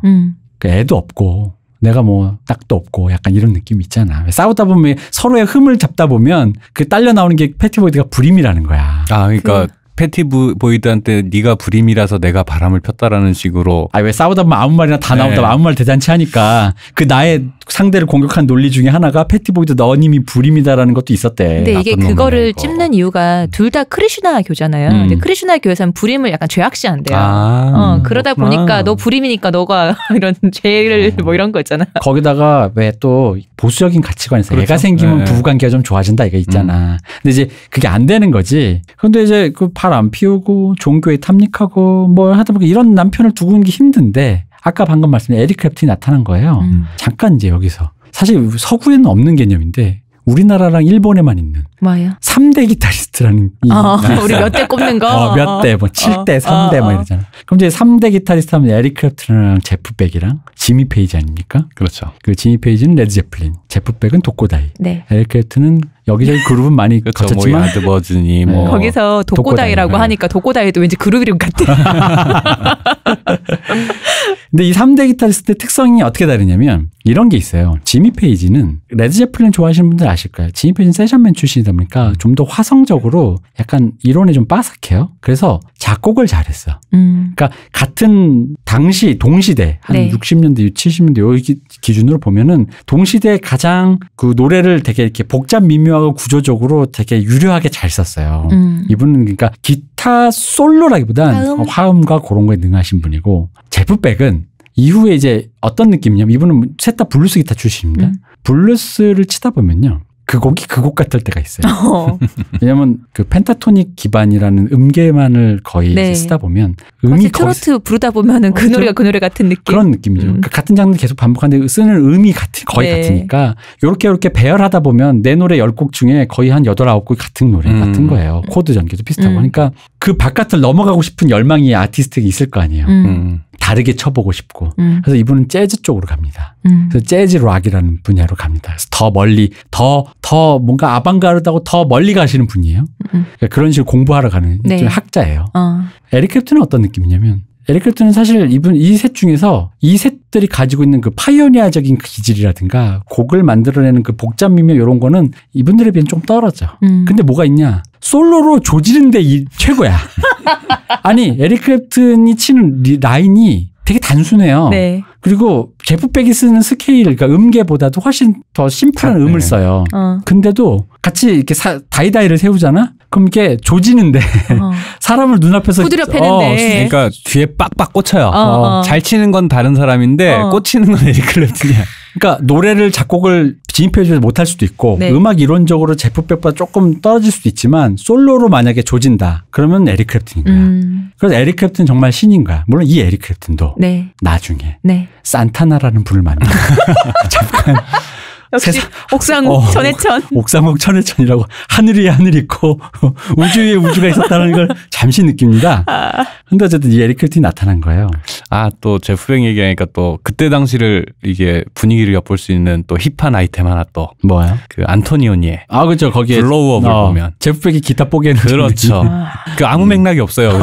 아무 맥락이 없는데 거기 뭐 그때 당시 시대 분위기를 느끼기에 또 좋습니다. 영화가 안토니오니 영화치고는 안 지루해요. 스릴러라서 나름. 미켈란젤로 안토니오니의 블로우업. 우리나라 제목으로 욕망입니다. 재밌습니다. 나름 재밌습니다. 그러니까 안토니오니 치고 재밌다. 나름 재밌습니다. 흥미롭다. 그 시절에 그런 어떤 아방가르드한 느낌이 있습니다. 그래서 이제 에릭 클랩튼이 이제 친구인데 에릭 클랩튼이 원래는 그 패티 보이드 여동생 폴라랑 사귀었어요. 네. 그러니까 이제 조지 해리슨 친구니까 같이 어울리고 같이 마약 먹고 이제 뭐 술 먹고 마약 먹고 했던 거죠.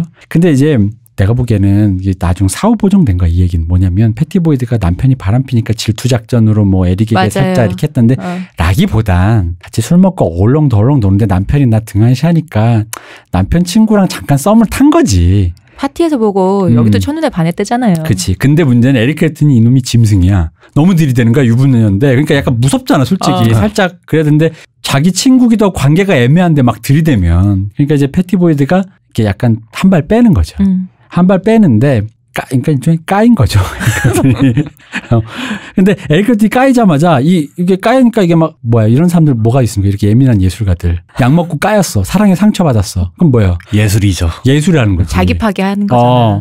그래서 70년에 이 사랑에 미쳐버린 에릭 클랩튼이 그 데렉 앤 도미너스라는 그룹으로 라일라 앤 아더 어서티드 러브송스라는 앨범을 발표해요. 이때가 그러니까 그녀에게 까이기도 했는데 친한 친구도 2명인가 죽고 그래갖고 사람이 더 마약에 심취하게 됐다고. 그렇죠.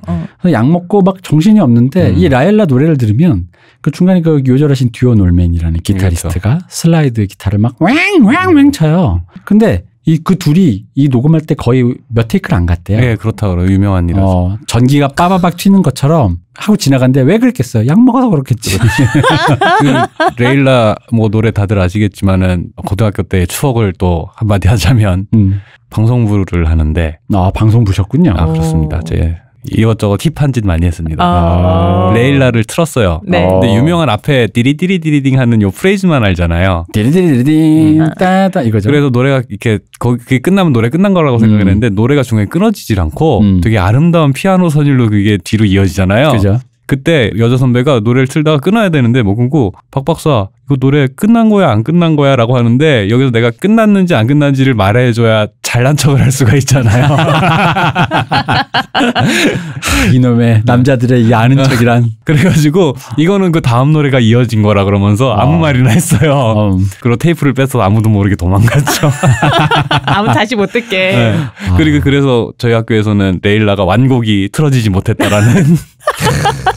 원래는 그 뒤까지 합쳐가지고 노래가 한참 길단 말이죠. 이게 노래가 웃긴 게 사랑 노래라고 해서 만약에 이 노래 모르시는 분은 레일라, 이름도 레일라 왠지 네. 말랑말랑하니까 깜짝 놀래요. 락이에요, 락. 보컬도 What a new 뭐 이래 불러. 그러다가 그 방금 말씀하신 그 아름다운 피아노 곡으로 그 격정이 넘어가면서 탁 넘어가거든요. 넘질넘질하죠 이렇게 파도가. 그래서 처음에는 모르다 그 끝까지 들으면 이거 진짜 사랑 노래구나라는 게 느껴져. 근데 이제 그 일설에는 뭐 라일라를 발표하니까 패티가 이 노래 듣고 감동받아서 역시 조지 말고 에릭이었어요 하고 뭐 둘이 합쳤던데 그런 거 없고요. 그러지 않았어요. 이런 걸 들어도 패티는 그냥 꿈쩍도 안 했고 그냥 사실은 그냥 그 앨범 그냥 이 앨범 발표하고도 패티가 아무 반응이 없기 때문에 그냥 계속 그냥 약물의 세계로 들어가는 거야 이 사람이. 마약 먹고 그냥. 근데 이게 진짜 너무 사랑 노래인 게 그게 뭐 친구가 선물을 해준 그 책이 동양의 뭐 로미오와 줄리엣이라고 하는 레일라랑 마주눈 그거를 모티브를 따서 근데 그러니까 이루어질 수 없는 사랑 패티와 나인 거지. 그치. 거기에 빗대서 이 노래를 만든 거거든요. 젊어. 젊으니까 할 수 있는 생각이 하고 있어. 이런 가사를 거기에다 빗대서 이게 완전 이불킥인데 이게 마흔쯤 됐으면 그냥 이게 다 스쳐가는 정념이겠거니 할 텐데. 그러니까 안 된다. 세계가 무너지고 하늘이 무너지고 가정이 무너지고. 가정 무너졌어요. 지금 이제 에릭 크랩튼은 골로 갔어요. 이분 지금 약 먹고 정신 없어 지금. 네. 근데 이제 이때도 조지와 패티는 이제 사이가 별로 딱히 나아지지 않고 그러다 보니까 패티보이들도 맞바람으로 여기저기 얘기를 하는 거야. 그래서 로니 우드랑 기타리스트랑 사귀는데 그러고 보면 조지 해리슨도 기타 이후에 이제 에릭 크랩튼과 만나겠지만 에릭 크랩튼 그 로니 우드까지 보면 이분이 기타리스트를 좋아해요. 뭐 그런 것 같아. 근데 뭐 사실 당시에 이제 당대 락밴드 하면은 사실은 기타리스트가 제일 멋있는 포지션이라는 그건 남성의 관점입니다. 아 그렇습니까? 보컬이 원래 그렇죠. 프론트맨이 맞아. 어디 지금 보컬이 있는데 프론트맨이 그럼 그 유명한 얘기 모릅니까? 보컬은 프론트맨은 여성을 한 부대에 끌고 다니고 기타는 남자 반 여자 반 드러머는 아내 그리고 피아니스트는 온갖 종류의 피아노 신디사이저 기계 점점 유명해졌더니 옆에 사람은 없고 기계만 늘어난다는 그런 유명한 얘기가 있어요. 어쨌든 이러다가 뭐 잘 안 돼요. 근데 이제 결정타가 생긴 거예요. 뭐냐면 조지 해리슨 이 양반이 같은 멤버인 링고스타죠. 네. 링고스타 부인 모린 콕스랑 바람을 펴요. 그리고 더 웃긴 건 아까도 말했지만 이 시대 분위기가 이런 겁니다. 네. 링고스타한테 가서 마누라랑 패티도 불러놓고 패티도 불러놓고 우리 둘이 바람 핀다. 짬짬이야. 했더니 근데 링고스타 형이 이 사람이 음악적으로는 좀 뭐가 없지만 비틀즈에서 가장 대인배이. 사람들을 이렇게 융화하고 근데 이 형조차도 이건 참을 수 없는 사람이었다. 제일 좋으신 분이었다. 여기서 뭔가 스미성가에 느껴지네요. 왜요? 스윙잉 인 런던. 그렇죠. 스윙잉 런던. 스와핑의 다른 뜻이죠. 스윙잉이. 원래 그네로 왔다 갔다 하듯이. 그렇죠. 그래서 스윙잉이 원래 스와핑이랑 그런 비슷한 뜻으로 외국에서는 씁니다. 그러니까 이 형 링고스타가 아무리 그래도 이건 좀 너무하잖아. 그렇죠. 상처받았죠. 이때 링고스타랑 와이프 사이도 좀 안 좋을 때긴 했는데 그래도 이 정도까지는 아닌 거지. 링고스타 형도 모린 콕스와 이혼하고 네. 패티도 조지와 이혼하고 우리 서로 4명 각자의 길로 뭐 예정된 수순이라고 봐야죠. 그래서 이 스윙잉은 헛스윙으로 끝났다. 이렇게. 그래서 이제 당연히 약물과 정념과 분노와 이런 것에 뒤엉켜서 한 결정들인데. 그렇죠. 네. 근데 딱 요때 마침 네. 에릭 클랩튼 형이 지하에서 침잠하다가 약을 끊고 네. 재기를 하긴 마침 시기가 딱 좋아. 이혼하던 요 시기에 에릭 클랩튼 형이 재기를 한 거야. 약도 끊고. 그 둘이 만났어. 그 나름 지고지순해. 네. 그래가지고 둘이 좋아요. 그래서 그 결혼을 사는데 그 유명한 노래 있지 않습니까? 원더풀 투나잇.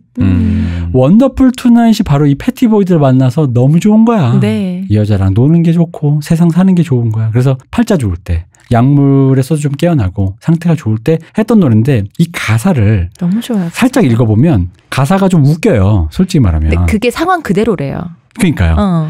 가사가 그런 거예요. 늦은 저녁이에요. 그녀는 무슨 옷을 골라 입을까 망설이고 있어요. 화장을 하고 금발에 긴 머리를 빗어 내려요. 나에게 물어보네요. 나 괜찮나요? Do I look alright? 그래서 난 대답했죠. 당신 오늘 밤 정말 Wonderful tonight. 그리고 우린 파티에 가요. 모두들 내 옆에서 걷고 있는 이 아름다운 여자를 보기 위해 고개를 돌죠. 이게 뭡니까? 이게 우리 내 여자친구, 내 와이프 최고 이거잖아요. 그러니까 그 유명한 노래다. 봐도 이쁘더라 이런 거. 내가 봐도 이쁘고 내가 봐도 이쁘지 이런. 이게 어떤 백인, 영어, 사대주의의 벽을 살짝 넘는 순간 모두 함께 이불킥을 하고 있습니다. 하지만 노래 너무 아름답잖아요. 뭐 그렇습니다. 노래 훌륭한 당연히 명곡입니다. 이게 진짜로 파티 가기 전에 그 머리하고 옷하고 하느라 늦었다는 거죠. 근데 늦어갖고 화낼 줄 알고 한 30-40분 늦어서 화낼 줄 알고 어떡하지 나 괜찮은데 웃으면서 밑에서 뭘 쓰고 있더래. 그거를 지금 너 기다리면서 곡을 썼다고. 이 기타 리프 있잖아. 처음에 나왔던 따다단 그 있잖아. 이렇게 1피리지로 써내려간 이 단순한 멜로디가 어쨌든 시대를 뛰어넘는 록송이 됐으니까. 그렇죠. 하지만 잡은 물고기는 시들하다고 누가 말했는가? 도시어부가 말했나? 어떤 새끼가 말했어? 나와 지금 나랑 얘기 좀 해. 아니 이 양반이 다시 알코올 중독에 마약을 하면서 또 패티보이드랑 또 싸우고 너 나 이러려고 결혼했어? 했더니 패티보이드 패고. 패고. 패티보이드도 안 팬 건 아니라 그래요. 뭐 당연히 그랬겠죠. 아까 대표님이 왜 약간 짐승같은 사람이라고 했잖아요. 패티보이드가 인터뷰에 정말 그 단어를 썼어요. 애니멀이었다고. 그러니까. 근데 우리 그런 얘기 한 적 있어요. 에릭 클랩튼이 거의 7순이 다 돼서도 풀로 2시간을 스탠딩하는 공연을 투어를 다녔잖아요. 그러면서 그 생각, 저 아저씨는 진짜 정력이 얼마나 대단한 사람일까. 7순의 나이에 그치. 2시간을 서서 힘든데. 공연한다라는 건 그 앞뒤 시간까지 포함하면 그 단순히 지하철 2시간 서가는 거랑 다르다고. 그럼요. 근데 그럼 젊었을 때 오죽했겠어. 어쨌든 그래서 이제 또 하다 보니까 에릭은 또 바람을 피고. 네. 근데 이제 여기서 또 아까 했던 얘기를 다시 반복하면 전통적으로 아이가 생기면 부부관계는 회복이 된다라는 이 정념이 있지만 패티는 불임이었어요. 네. 근데 이제 에릭이 85년 투어에서 만난 그 로리 델 산토라는 모델 겸 뭐 사진 작가 했던 여성분과 바람을 피고 아들을 낳아요.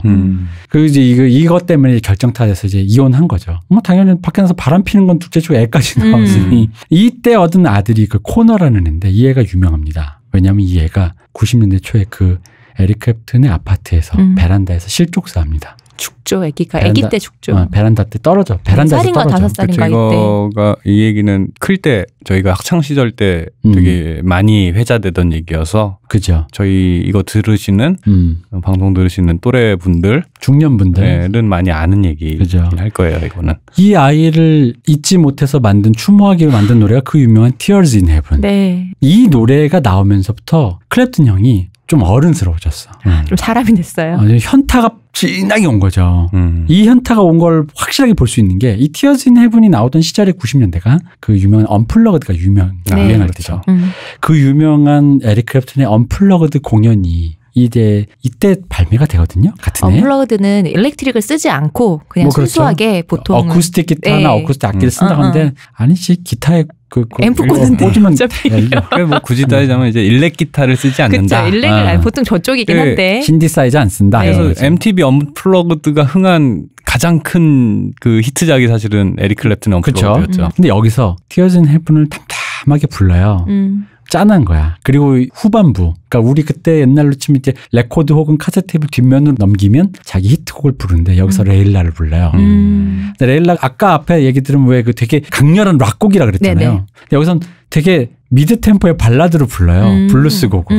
그러니까 그 앞에 원곡은 What you can 이렇게 부르거든요. 몰아치죠 아주. 여기서 What you can lonely 막 이래. 근데 그렇게 로미오와 줄리엣 때처럼 폭풍 같은 마음이 좀 사라진 거지. 그러니까 내가 이렇게 역차기했다는 게 드디어 느껴진 거지. 그러니까 내가 그렇게 막 정념에 휩싸여서 남의 여자친구한테 막 들이대고 그래서 걔랑 또 결혼했는데 남의 와이프한테 들이대서 그 결혼해놓고 또 걔랑 안 좋게 끝나고 그 안 좋게 끝나게 된 얘기도 누구랑 다른 사람과 또 사랑에 빠져서 또 그래서 애를 얻었는데 그 애는 또 죽고 이 모든 게 스쳐 지나갔을 거 아닙니까? 그렇죠. 그리고 그 일을 한 20년에 걸쳐 겪고 나서 부르는 레일라는 자기의 젊은 시절을 상징한 레일라를 그 불렀다라는 거는 그 어떤 회환이 그 레일라 끝나고 마지막 곡이 바로 그 에릭 클랩튼의 올드 러브인데 이 모든 얘기를 다 듣고 이 앨범 집에 가서 오랜만에 다시 고등학교 때 그 방금 대표님이 얘기하시는 요 B면 첫 곡이 이제 오토 리버스가 딱 되면은 이제 딱 나오는 그 느낌이 있었는데 올드 러브를 듣는 순간 그러니까 이게 이 스토리를 알면 에릭 클랩튼이 무슨 마음으로 불렀는지가 느낌이 오는 거예요. 근데 이제 나중에 이제 에릭 클랩튼이 뭐 이제 원래는 사랑했다 이렇게 얘기했지만 후일담으로 이제 인터뷰한 게 있어요. 에릭은 그냥 자기가 조지 해리슨이 질투났다. 모든 걸 다 가지고 있으니까. 조지 해리슨이 그 당시 이제 당연히 비틀즈가 훨씬 더 앞서 나갔으니까 조지 해리슨의 모든 걸 갖고 있기 때문에 그런 의미에서 패티를 탐냈다. 라고 인정했대. 솔직하게. 이게 물론 스스로 이 말만 들으면 개새끼입니다 이거 인정한 건데 이거는 역설적으로 이분이 진짜 현타를 깊게 맞고 맞습니다. 본인에 대한 통찰을 한 거잖아요. 이게 미워할 수도 있잖아요, 솔직히. 그때는 사랑이었다 이럴 수도 있잖아. 근데 이렇게 냉정하게 얘기했다는 건 스스로에 대한 그 굉장히 자기 성찰이 진하게 온 거죠. 그 티어즈 인 헤븐 이후로. 패티 보이드가 나중에 이제 인터뷰했던 거를 보면은 하는 말이 첫 결혼에 사랑이 있었다면은 두 번째 결혼 열정이 있었다고. 그러면서 에릭 클랩턴은 늘 뭔가 사람 좀 중독돼 있는 사람이었다. 10대 미혼모의 사생아로 이제 조부모 손에 컸는데 클랩튼이 그래서 뭐 옷이든 낚싯대든 뭔가 좋은 걸 보면은 하나만 갖는 게 아니고 중독인 사람이니까 막 수십 개씩 사고 그랬대요. 그러니까 돌이켜 보면 나에 대한 사랑도 중독이었던 것 같다. 없이 자라서 그랬다. 패티가 뭐든지 갈구하는 사람이었다는 거지. 솔직히 설득력 있는 분석인 건 맞아요. 네. 갈구하고 하나만 못 갖고 뭐 엄청 가져야 되는 사람이니까 나도 그랬던 게 아닌가라고 패티가 그런 말을 하더라고요. 그러니까 줄여서 없이 자라 그랬다. 없이 자라다 보니까 사람이 그래 무섭다. 그러니까 패티는 경쟁자이자 친구의 아내, 그것도 한때 최고 모델이었던 일종의 트로피적인 성격이 너무 강했다는 거지. 그럼 현재 이제 에릭 클랩튼은 더 이상 손이 아파서 투어 미 연주를 할 수 없다고 합니다. 연세도 많잖아요. 그렇죠. 에릭 클랩튼이 이제 그 현재 그 크로스로드라는 재단을 통해서 약물이나 마약 중독자들 자활을 하는 재단을 하고 있어요. 그래가지고 이제 매 한 비정기적으로 크로스로드 기타 페스티벌이라는 걸 통해서 그 다시 돈도 모금하고 그래서 거기 가끔씩 이게 DVD로 블루레이로 나오거든요. 그 공연 거기 보면 기타 페스티벌이라 그래서 당대 기타리스트는 다 나와요. 나름 기타 좋아하시는 분들은 좋아할 듯한 거니까 혹시 모르셨다면 한번 찾아보시면 재밌는 게 많습니다. 어쨌든 이 조지 해리슨 이후에 올리비아라는 여인과 결혼해서 나름 조지 해리슨은 행복하게 살았고 맞아요. 잘 살았어요. 이분이 이제 죽어서도 화장해서 겐지스강에 뿌려졌다. 본인 유언이었어요. 네. 이게. 그러니까 이분은 철저하게 이제 그쪽으로 이제 간 거예요. 영성의 삶을 산 거예요. 패티 보이드는 우리나라에서 전시했죠. 그 사진 작가로 활동했어요. 작년에 했죠. 네. 이분이 사진을 꽤 잘 찍어요. 예. 그 약간 느낌 있게 찍더라고. 그 비하가 아닙니다. 뭔가 텀블러 감성의 원조 같은 느낌이 있어요. 맞아요. 그런 진짜 느낌이 좀 있어. 그러니까 베이퍼 모드라든가 뭐 그런 왜 이렇게 그 복고인데 약간 좀 스타일리시한 복고를 만드는 데 있어서 이분 자체가 원래 그런 스타일의 그쵸. 아이콘이기도 했고 그걸 또 소시의 아이콘이었으니까. 그렇죠. 그러면서 이게 본인이 그런 활동을 같이 하고 있으니까 되게 세련되게 보이더라고요. 그래서 마지막에 디스 아닌 디스 잠깐 합니다. 모델로 에릭 클랩튼이 낫다. 그런 말을 했죠. 그건 맞아요. 뭐 사실 그래요. 기도 크고 조지 해리슨은 약간 쭈글미가 있어. 네. 그래서 좀 생기신 것도 조금. 좀 그래서 좀 그래도 패티가 그녀에게는 늘 따라오는 말이 엄청난 슈퍼스타 두 명의 뮤즈라는 걸로 따라오잖아요. 그래서 그런 늘 인터뷰는 그런 걸 얘기를 물을 거 아니에요. 그들의 얘기를 묻고 그래서 두 명 중에서 내 인생의 남자를 꼽으라면은 그래도 해리슨이라고 조지라고 이게 왜냐면 그는 그래도 사랑을 할 줄 아는 관대한 남자였다. 클랩튼이랑 결혼한 보이드한테 해리슨 조지가 내가 너무 나쁠 뿐 당신은 잘못한 게 없다고. 그랬었대요. 둘은 그래도 평생 친한 친구로 살았다고. 근데 반면에 에릭은 이제 에릭에 대해서 패티가 했던 거는 뜨겁고 열정적이지만 같이 사긴 힘든 남자였다. 그랬을 것 같아요. 네, 그랬을 것 같아요, 진짜. 근데 이제 우리가 이제 얘기해야 될 거는 이분이 이제 그 어떤 노래를 탄생시켰다라고 하는 흔히 말하는 뮤즈라는 네. 것으로 이제 소비되다 보니까 뮤즈라는 거는 되게 논란이 많은 말이에요. 네. 어떻게 보면 이제 미소진이적으로 보자면 뮤즈라는 게 누군가에게 이제 뭔가를 줬다는데 근데 이제 이건 잘 생각해요. 뮤즈라서 나쁘다.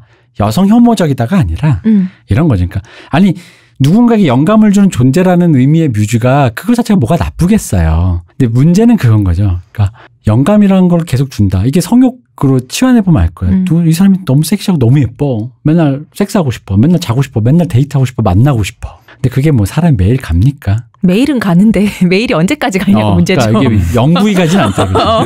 매일은 가더라. 근데 그러면 그 사람의 그 기능이 끝났을 때도 상대방과 누군가 인간과 만난다는 게 인격체로 만나야 된다는 거지.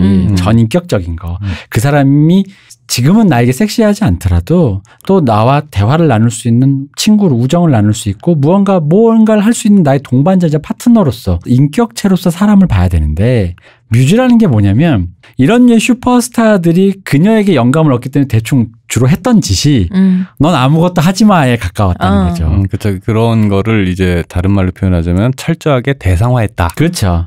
라는 말이 그래서 나오는 거죠. 그런 기능으로 제안했는데 그러니까 양태만 보면 되게 좋아. 좋은 거 다 해주고 내가 너를 위해 모든 걸 다 해주겠었는데 그건 마치 그녀들을 인격체라는 어떤 파트너, 동반자, 인격체로서의 그 기능에서 소외시키는 느낌이 있는 거죠. 너는 뮤즈만 해. 어떤 이는 근데 그런 식의 뮤즈가 아니라 본인을 숭배하는 어떤 사람으로서 쓰기도 했잖아요. 그죠. 피카소 같이. 근데 피카소도 결국은 같은 방식이었던 거야. 그 사람을 넌 그것만 해. 나한테 이것만 줘. 그러니까 나의 동반자라든가 그러니까 당연히 그 기능이 떨어지면 계속 뮤즈를 찾아다니는 거예요. 자기에게 뭔가를 해줄 수 있는 사람. 도구로 보는 거니까요. 대상화라는 말에서도 좀 더 엄밀하게 들어가면 도구한 거고 도구화라는 거는 그 사람의 어떤 인격적인 부분을 배제한 상태에서 그 인격을 배제한 상태에서 나의 목적에 맞는 어떤 것만 요구하고 그것만 보기 때문에 이제 사실 비인간적이라고 하는 거거든요. 그래서 뮤즈 자체가 나쁜 게 아니라 보편적으로 인간이 뮤즈라고 칭해서 했던 관계성 자체가 보편적으로 그렇게 드러났고 그 관계가 사람을 소외시키는 방식으로 대단히 폭력적이기 때문에 미소진이적이고 뭐 여성주의적으로 가지 않더라도 그 자체가 딱히 권장할 만한 어떤 인간 사이의 관계는 아니다. 라는 의미를 이제 얘기하는 거죠. 근데 그렇지만 역설적으로 이게 아이러니하게도 그런 관계 속에서 그런 영감을 받고 탄생한 작품들 중에 아름다운 작품이 또 있다는 거. 그러니까 뭐 저희가 왜 작가와 작품을 분리해야 된다. 네. 김기덕 얘기하면서 많이 했죠. 그 같은 얘기예요. 같은 맥락이란 거죠. 피카소의 그림.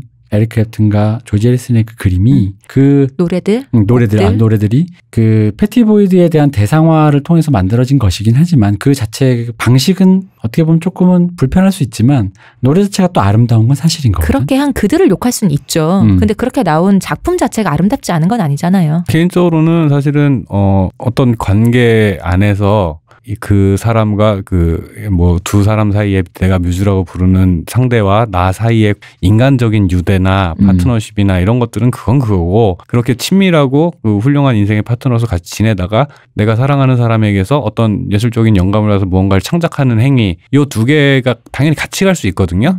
같이 갈 수 있는데 이제 뮤즈라는 말에 안 좋은 이미지가 사실은 있는 이유 중에 하나는 그 옛날 뭐 방금 얘기한 피카소라던가 그 옛날의 락스타라던가 그 아주 고대 예술가라던가 이런 사람들이 철저하게 인간으로서라기보다는 모델로서 더 많이 봤기 때문에 그런 게 있는 거고 사실은 그 둘은 당연히 같이 갈 수 있는 거예요. 당연히 같이 갈 수 있는 거기 때문에 내가 사랑하는 사람의 어떤 면이 나에게 뮤즈가 돼주는 거고 그리고 내가 사랑하는 사람에게 이 사람과의 나의 친밀한 관계는 또 그거대로 갈 수 있는 거니까 무조건 뭐 뮤즈가라는 말을 썼다고 그렇게 나쁘다라고 얘기할 건 아니지 않을까라고 생각합니다. 그러니까 영감을 주는 것 자체가 뭐가 나쁘겠어요. 네. 사랑을 하는 관계면 꼭 그게 남자 여자가 아니고 이성이 아니라도 어떤 새로운 관계가 친밀한 관계가 쌓이면은 영감의 원천이 되잖아요. 그럼요. 애정이 생기면 뭐 자기 아이라던가 하다못해 나의 친구, 뭐 아버지 수많은 것들이 다 내가 하다못해 수석을 좋아해, 돌을 좋아해도 거기서 그렇죠. 사랑이 샘솟으면 영감의 원천이 되는 거니까요. 그리고 사람이 되죠. 피그말리온인가요?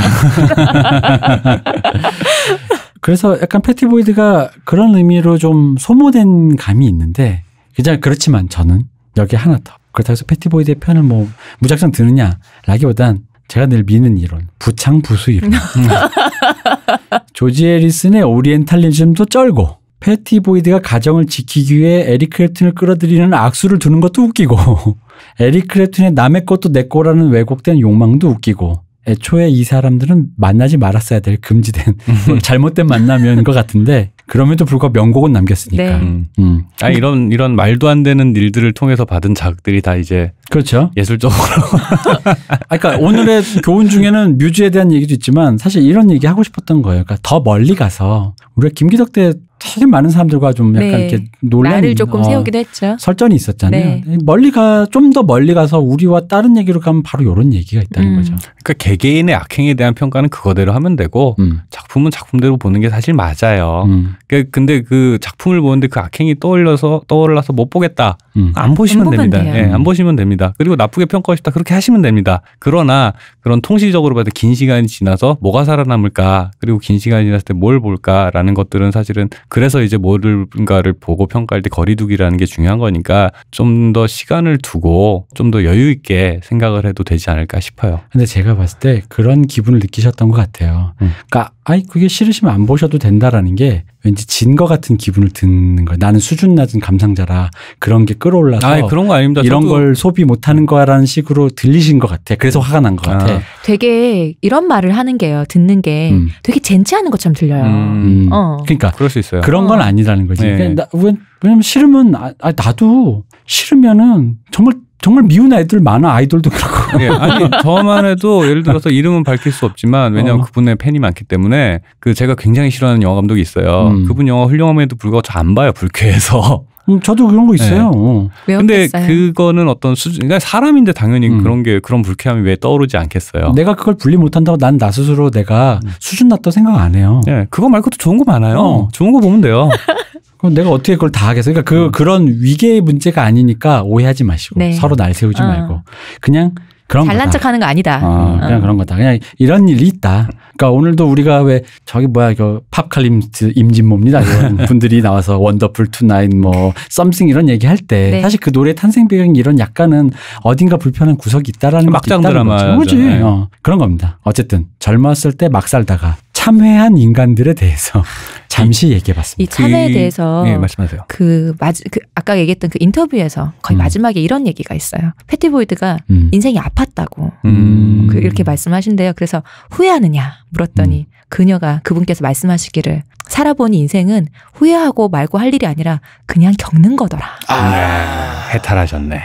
나 이 해탈의 이 마음이 근데 내 마음이 아픈 거예요. 이 인터뷰인데 마음이 아픈 거야. 이 누나 얼굴도 이쁘더니 내 말이 마음도 이뻐. 아까 제가 초반에 언급했던 그 존 업다이크 소설 네. 내 얼굴을 찾으라 보면은 사실은 이 여자 주인공이 이제 주류 매체나 이제 대중의 시선에서 볼 때는 예를 들어서 잭슨 폴락이 모델로 보이는 네. 남자 그리고 앤디 워홀이 모델로 보이는 남자의 대상이에요. 뮤즈이고 대상으로 보여요. 대중들이 볼 때는. 근데 이 여자 주인공을 주인공으로 놓고서는 보면서 이 캐릭터의 주체성에 대해서 계속 니들이 볼 땐 난 컬렉션의 일부일 뿐이고 나는 그런 것들을 골드디거로 보이고 이런 사람이지만 그렇지 않다. 내가 어떤 식으로 이 삶을 살아갔는지를 한번 봐라라는 관점에서 아마 존 업다이크도 그런 뮤즈로서 대상화된 여성의 삶이 어땠을까를 아마 궁금해서 만들지 않았을까 싶어요. 그런 관점으로 한번 또 책 재밌으니까 한번 읽어보시면 또 괜찮지 않을까 싶습니다. 어쨌든 그렇습니다. 이게 오늘 비틀즈 팬과 에릭 클랩튼 팬, 비틀즈 팬이 좀 강성이어가지고 특히 아저씨들이 그래서 또 이상한 데서 공격받을까봐 무서운데 어쨌든 나는 패티 보이드 팬이다. 어쨌든 그렇습니다. 오늘은 여기까지 하겠습니다. 사실 내일은 더 센 누나가 나옵니다. 네.